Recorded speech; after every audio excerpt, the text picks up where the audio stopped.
ছজন। ছজন তো একটা টেবিলে হবে না। সব হয়ে যাবে, দরকার পড়লে মাঝখানে বসবো। নজন, একদম তাই। আমরা ছজনই গুটি করবো। কিন্তু ভাই তুই আমার সাথে বসবি। বেঈমান। কালকে কোথায় ছিল বেঈমানিটা?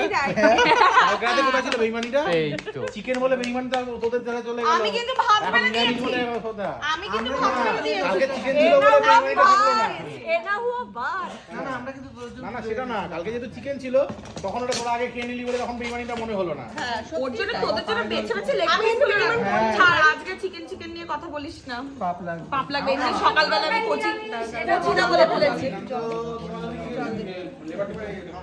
নম্বরে হিংসুটে মেয়ে মানুষ। আমারটা দাও, এটা দিয়ে দাও না। সবচেয়ে নোংরা কার্তিকা রূপক। তা চলো বন্ধুরা, খাওয়া দাওয়া টেবিলে বসে গিয়েছি। আর মেনুতে কি কি আছে আমি পরের ভিডিওতে তোমাদের দেখাচ্ছি। হ্যাঁ, গায়ে ফেল। কি কি আছে গো? পালং শাক, ব্যাস। না চার না, আলু ভাজাটা দাও, আলু